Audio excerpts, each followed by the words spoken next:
এই যে ছবিগুলো আপনি দেখছেন, এগুলো একটি ছেলে ও একটি মেয়ের ঘনিষ্ঠ মুহূর্তের কিছু আপত্তিকর ছবি। ১৯৭৮ সালের ৩১শে আগস্ট এই ছবিগুলো একটি ম্যাগাজিনে ছাপানো হয়। আজ থেকে প্রায় ৫০ বছর আগে এই ছবিগুলোই পাল্টে দিয়েছে ভারতের রাজনীতির ইতিহাস। আর এই ছবিগুলো যদি সেদিন ফাঁস না হতো, তাহলে হয়তো ভারতের ইতিহাস আজ অন্যরকম হতো। আর হ্যাঁ, এটাই ভারতের ইতিহাসে প্রথম সেক্স স্ক্যান্ডাল। আর এই ছবির সঙ্গে জড়িয়ে আছে ইন্দিরা গান্ধীর নাম। একটা ছেলে ও একটা সুন্দরী মেয়ে, একটা ক্যামেরা আর কিছু অশ্লীল ছবি, যেগুলো ফাঁস হতেই বদলে গেল একটা দেশের রাজনীতি। কেঁপে উঠল গণতন্ত্র। না, এটা কোনো সাধারণ সেক্স স্ক্যান্ডাল নয়, এটি হচ্ছে একটি রাজনৈতিক অ্যাসাসিনেশনের অস্ত্র। সেক্সের টার্গেট সরকার। মাত্র ৫ মিনিটের সেক্স কিভাবে বদলে দিল ভারতের ৫০ বছরের ইতিহাস। ২০শে অগস্ট ১৯৭৮। ঘড়িতে তখন রাত ৮টা। উত্তরপ্রদেশের গাজিয়াবাদে রাস্তায় ফুল স্পিডে ছুটছে একটি মার্সিডিজ। হঠাৎ অ্যাক্সিডেন্ট। পথ চলতি একটা লোককে পিষে দিল গাড়িটা। গণপিটুনির ভয়ে ড্রাইভার গাড়ি না থামিয়ে চালিয়ে দিল সামনের দিকে। কিছু দূর এগিয়ে রাস্তায় ছিল একটি ফ্যাক্টরি। ড্রাইভার ভয়ে গাড়ি নিয়ে সোজা ঢুকে পড়ল ফ্যাক্টরির ভেতর। এটি ছিল বিখ্যাত ওল্ড মঙ্ক মদ তৈরির ফ্যাক্টরি। মোহন মেকিং ফ্যাক্টরির ম্যানেজার অনিল বাইরে এসে দেখে গাড়িটির ড্রাইভার সিটে বসে আছে ভারতের প্রতিরক্ষা মন্ত্রীর ছেলে সুরেশ। আর সুরেশের পাশে বসে আছে ২১ বছরের একটা সুন্দরী মেয়ে। সুরেশ পুরো ব্যাপারটা খুলে বলে অনিলকে। সব শোনার পর ওরা যাতে নিরাপদে বাড়ি পৌঁছতে পারে, তার জন্য আলাদা একটা গাড়ির ব্যবস্থা করে দেয় অনিল। মার্সিডিজ গাড়িটা ওই ফ্যাক্টরিতে রেখে অন্য গাড়িতে মেয়েটিকে নিয়ে ওখান থেকে বেরিয়ে যায় সুরেশ। অনিল জানত যে সুরেশ অনেক দামি ব্র্যান্ডের সিগারেট খায়, তাই সে ভাবে যে গাড়ির মধ্যে নিশ্চয়ই সিগারেট আছে। এই আশায় সে গাড়ির গ্লাভ বক্স খুলতে যায়। সিগারেটের প্যাকেটের বদলে বেরিয়ে আসে এক বান্ডিল ফটো। ছবিগুলো দেখে চমকে যায় অনিল। হঠাৎ বিদ্যুৎ খেলে যায় তার পুরো শরীরে। আসলে এই সুরেশের একটি বাজে স্বভাব ছিল। সে যখন তার বান্ধবীর সঙ্গে সঙ্গমে লিপ্ত হতো, তখন সে তার সেই অন্তরঙ্গ মুহূর্তের ছবিগুলো একটা পোলারয়েড ক্যামেরায় তুলে রাখত। সেদিন সুরেশের ওই মার্সিডিজ গাড়িতেও ৫০টি নগ্ন ছবি ছিল। তাড়াহুড়োতে সে ভুলে যায় যে তার গাড়ির মধ্যে সেই ছবিগুলো রয়েছে। ছবিগুলো নিয়ে ওই রাতেই অনিল চলে যায় নয়াদিল্লির ৩ মূর্তি ভবন। এটি ছিল ইন্দিরা গান্ধীর বাড়ি। রাত তখন ১টা। ইন্দিরা গান্ধী তখন ঘুমোচ্ছিলেন।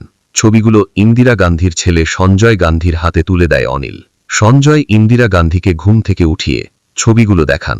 আর তারপর একটি দেশের সরকার পড়ে যায়। নষ্ট হয়ে যায় একটা রাজনৈতিক দলের ভবিষ্যৎ। ভেঙে যায় একজনের প্রধানমন্ত্রী হওয়ার স্বপ্ন। এখন প্রশ্ন হচ্ছে, এই মেয়েটা কে? আর এই ছবিগুলোর সঙ্গে ইন্দিরা গান্ধীর সম্পর্ক কি? ১৯৪৭ থেকে ১৯৬৪ ভারতের প্রধানমন্ত্রী ছিলেন পণ্ডিত জওহরলাল নেহেরু। জওহরলাল নেহেরুর পর ভারতের প্রধানমন্ত্রী হন লালা বাহাদুর শাস্ত্রী। কিন্তু ১৯৬৬ সালে লালা বাহাদুর শাস্ত্রীকে খুন করা হয়। এরপর ভারতের রাজনীতিতে নেত্রী হিসেবে আত্মপ্রকাশ হয় ইন্দিরা গান্ধীর। সেই সময় দলের নেতারা ইন্দিরা গান্ধীকে সিরিয়াসলি নিত না। তারা তাকে গুঙ্গি গুড়িয়া বলে কটাক্ষ করত। সালটা ১৯৭৫। এলাহাবাদ হাইকোর্টে ইন্দিরা গান্ধীর বিরুদ্ধে মামলা করেন রাজনারায়ণ সিং। এই রাজনারায়ণ সিং হলেন ১৯৭১-এর নির্বাচনে ইন্দিরা গান্ধীর প্রতিদ্বন্দ্বী। তিনি অভিযোগ করেন ইন্দিরা গান্ধী ১৯৭১-এর নির্বাচনে ভোট কারচুপি করে জিতেছেন। কোর্টে অভিযোগ প্রমাণিত হলে ১৯৭১-এর নির্বাচনকে অবৈধ ঘোষণা করে এলাহাবাদ হাইকোর্ট। আদালত ইন্দিরা গান্ধীকে প্রধানমন্ত্রী পদ ছাড়তে নির্দেশ দেয়। ২৫শে জুন ১৯৭৫ ইন্দিরা গান্ধী দেশ জুড়ে এমার্জেন্সি ডিক্লেয়ার করে দেন। ১৯৭৫ থেকে ৭৭ টানা ২ বছর এমার্জেন্সি চলে ভারতে। ১৯৭৭ সালে আবার ভোট হয়। স্বাধীনতার পর এই প্রথমবার নির্বাচনে হেরে যায় কংগ্রেস। ২৯৮ সিট পায় জনতা পার্টি, আর কংগ্রেস পায় মোট ১৫৪টা সিট। সবাই ধরে নেয় যে ইন্দিরা গান্ধীর দিন শেষ। চারদিকে তখন কংগ্রেসকে নিয়ে নিন্দার ঝড় বইছে। কিন্তু রাজনীতির সমীকরণ তো বড়ই জটিল। ইন্দিরা গান্ধী তখন শুধু একটি সুযোগের অপেক্ষা করছেন, আর তার হাতে সেই সুযোগটা তুলে দেয় এই একটি সেক্স স্ক্যান্ডাল। ২১শে অগস্ট ১৯৭৮ ইন্দিরা গান্ধীর হাতে চলে আসে জনতা পার্টির একটি মারাত্মক দুর্বলতা। এই ছবিতে ছিল নেতা বাবু জগজীবন রামের প্রাণ ভোমরা। এই যে ছবিটি দেখছেন, ইনি জগজীবন রামের গুণধর ছেলে সুরেশ রাম। ৪০ বছরের সুরেশের তখন পরকীয়া চলছিল ২১ বছরের এই সুষমা চৌধুরীর সঙ্গে। সুষমা তখন দিল্লি ইউনিভার্সিটিতে পড়ত। কলেজ কামাই করে প্রায় প্রতিদিন সুরেশের সঙ্গে প্রেম করত সুষমা। সুরেশের দৌড়তে হোম মিনিস্ট্রিতে একটি চাকরিও পেয়েছিল সে। অ্যাক্সিডেন্টের দিন সুরেশের সঙ্গে ওই মার্সিডিজে ছিল এই সুষমা। অ্যাক্সিডেন্টের পর সুরেশ গাড়ি নিয়ে ঢুকে যায় মোহন মেকিং এর কারখানায়। ম্যানেজার অনিল সুরেশকে দেখেই চিনতে পারে। সুরেশের মুখ থেকে সব ঘটনা বিস্তারিত শোনার পর ওদের জন্য আলাদা একটা গাড়ির ব্যবস্থা করে অনিল। মার্সিডিজটা ওই কারখানায় রেখে বেরিয়ে যায় সুরেশ।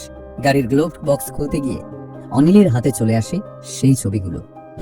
এরপর সে কারখানায় মালিক কপিল মোহনকে ছবিগুলো দেখায়। কপিল মোহন কংগ্রেসের ঘনিষ্ঠ ছিলেন। ছবিগুলো দেখা মাত্রই ওই রাতেই ছবিগুলো নিয়ে অনিলকে তিনি ইন্দিরা গান্ধীর বাড়িতে পাঠিয়ে দেন। ছবি দেখে সঞ্জয়ের ঘুম ছুটে যায়। সঞ্জয় সঙ্গে সঙ্গে ইন্দিরা গান্ধীকে ঘুম থেকে তোলেন। তারপর সারা রাত ওই ছবিগুলোকে কিভাবে কাজে লাগানো যায় সেই নিয়ে আলোচনা চলে। এখন প্রশ্ন হচ্ছে, ইন্দিরা গান্ধীর কাছে এই ছবিগুলো কি হঠাৎ এসে পড়েছিল, নাকি এটা ছিল আগে থেকেই সাজানো একটা ফাঁদ? তবে এই কাহিনীর আরেকটা ভার্সন আছে। হাউ প্রাইম মিনিস্টার্স ডিসাইড বইতে নির্জা গান্ধী লিখেছেন, ওই রাতে একটা পথচারীকে ধাক্কা মেরে সুরেশের মার্সিডিজ মোহন মেকিং কারখানায় গিয়ে ঢোকে। ওমপাল আর কেসি ত্যাগী নামের দুজন দুষ্কৃতী তাদের পিছু নেয়। সুরেশের গাড়িতে যে ওই ছবিগুলো আছে সেটা তারা আগে থেকেই জানত, আর ওই ছবিগুলো হাতানোর জন্যই সুরেশের পিছু নেয় ওরা।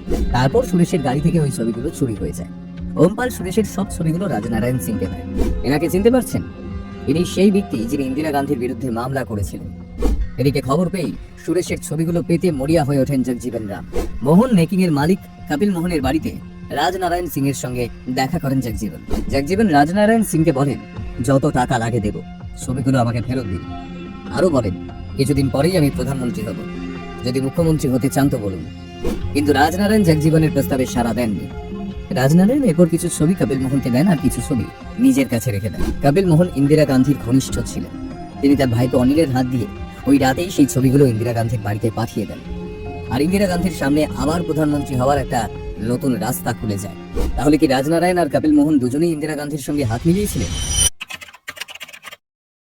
সুরেশের সেক্স স্ক্যান্ডালের খবর ধামাচাপা দেওয়ার জন্য উঠে পড়ে লাগেন জগজীবন। জগজীবন রাম বহু চেষ্টা করেছিলেন ছবিগুলো ফেরত পেতে, বড় বড় রাজনৈতিক নেতাদের পায়ে পর্যন্ত পড়েছিলেন, কিন্তু ততক্ষণে ছবিগুলো ইন্দিরা গান্ধীর হাতে চলে গিয়েছে। তিনি বুঝে গেলেন আর কিছুই করার নেই, কংগ্রেস রাজনৈতিক স্বার্থে ছবিগুলো ব্যবহার করবে। তিনি তখন একটা বিশ্বস্ত লোককে দিয়ে ইন্দিরা গান্ধীর কাছে প্রস্তাব পাঠান যে প্রয়োজনে তিনি জনতা পার্টি ছেড়ে আবার কংগ্রেসে পুনরায় যোগ দিতে তৈরি, তবে একটাই শর্ত, ছবিগুলো যেন কোনোভাবেই প্রকাশ্যে না আসে। উত্তরে ইন্দিরা গান্ধী ওই লোকটিকে বলেন, আমি জগজীবনকে বিশ্বাস করি না, ও আমার সঙ্গে গদ্দারি করেছে। এরপর খবরটা প্রত্যেকটা মিডিয়া হাউসের কাছে পৌঁছে যায়, কিন্তু এই খবরটা কেউ ছাড়তে রাজি হচ্ছিল না, কারণ তখন রুলিং পার্টির পিছনে লাগার সাহস ছিল না কারো। আর জগজীবন রাম তখন ভারতের প্রতিরক্ষা মন্ত্রী। কিন্তু ইন্ডিয়ান এক্সপ্রেস এই খবরটা প্রথম ছাপে, কিন্তু সেখানে সুরেশের নাম পরিচয় গোপন রাখা হয়, আর ছবিগুলো ছাপা হয়নি। ইন্দিরা গান্ধীর বৌমা মানে সঞ্জয় গান্ধীর স্ত্রী মানেকা গান্ধী সেই সময় সুরিয়া নামের একটি ম্যাগাজিন সম্পাদনা করতেন। অবশেষে 1 মাস পর 1978 সালের অক্টোবর মাসে সুরেশ ও সুষমার নগ্ন ছবিগুলো সুরিয়া ম্যাগাজিনে ছাপা হয়। সুরেশের বিরুদ্ধে অভিযোগ তোলা হয় হানি ট্র্যাপে পা দেওয়ার। সুরিয়া ম্যাগাজিনে লেখা হয়, হানি ট্র্যাপে জড়িয়ে ভারতের প্রতিরক্ষা মন্ত্রকের সব গোপন তথ্য চীনের কাছে ফাঁস করেছে সুরেশ। এই হানি ট্র্যাপ কি? সুন্দরী মেয়েদের সেক্সের টোপ দিয়ে কিভাবে ফাঁক পাতা হয়? এই নিয়ে আমাদের চ্যানেলে অলরেডি সুরিয়া ম্যাগাজিনের ওই রিপোর্টে সুষমাকে আন্তর্জাতিক গোয়েন্দা বলা হয়, যদিও এইসব অভিযোগের কোনো প্রমাণ ছিল না। এমনকি ওই রিপোর্টে জগজীবনের বিরুদ্ধে ঘুষ নেওয়ার অভিযোগ তোলা হয়। প্রমাণ হিসেবে ওই ম্যাগাজিনে জগজীবন নামের সই করা একটা চিঠির ছবিও প্রকাশ করা হয়, কিন্তু পরে ওই চিঠি জাল প্রমাণিত হয়। কিন্তু এই ম্যাগাজিন তখন রাতারাতি সারা দেশে ঝড় তুলে দেয়। সুরেশ আর সুষমার নগ্ন ছবি দেখতে লোকে ব্ল্যাকে মোটা টাকা দিয়ে ওই ম্যাগাজিন কেনে। সুরিয়া ম্যাগাজিনের পর একে একে দেশের অন্যান্য মিডিয়াতেও ওই স্ক্যান্ডালের ছবি প্রকাশ করা হয়। আর এইভাবেই ভরা বাজারে জগজীবন রামের মান সম্মান বিক্রি হয়ে যায়। জনতা পার্টি জগজীবন রামের পদত্যাগ দাবি করে, আর এইভাবেই ভেঙে যায় তার প্রধানমন্ত্রী হওয়ার স্বপ্ন। এরপর 1978 সালে মোরারজি দেশাই প্রধানমন্ত্রীর পদ থেকে ইস্তফা দেন। ইন্দিরা গান্ধী তখন বাইরে থেকে চৌধুরী চরণ সিংকে সমর্থন করেন। এর ফলে প্রধানমন্ত্রীর আসন পান চৌধুরী চরণ সিং। কিন্তু সংসদে ভোটাভুটির সময় ইন্দিরা গান্ধী তার সমর্থন তুলে নেন। আর এইভাবেই মাত্র 23 দিনের মধ্যেই চরণ সিং এর সরকার পড়ে যায়। তবে 6 মাস থেকে দেশের কার্যবাহী প্রধানমন্ত্রী হিসেবে রাখা হয়। এই স্ক্যান্ডালের পর মানুষের কাছে জনতা পার্টির গ্রহণযোগ্যতা কমে যায়। মানুষ আবার কংগ্রেসকেই সমর্থন করতে শুরু করে। মানুষের চোখে ইন্দিরা গান্ধী তখন দেশের একমাত্র যোগ্য নেত্রী। তাই এর পরের ইলেকশনে কংগ্রেস আবার বিপুল সংখ্যাগরিষ্ঠতা পায়। 353টা আসন জিতে কংগ্রেস সরকার গঠন করে, আর ইন্দিরা গান্ধী বসেন প্রধানমন্ত্রীর চেয়ারে। কিন্তু যদি এই স্ক্যান্ডাল না হতো তাহলে কি কংগ্রেস ক্ষমতায় ফিরতে পারত? যদি সেই স্ক্যান্ডালটা না হতো ইন্দিরা গান্ধী কি আবার প্রধানমন্ত্রী হতে পারতেন? ইন্দিরা গান্ধী যেভাবে প্রধানমন্ত্রী হয়েছিলেন সেটা আপনার নজরে ঠিক না ভুল? কমেন্টে জানান আপনার মতামত।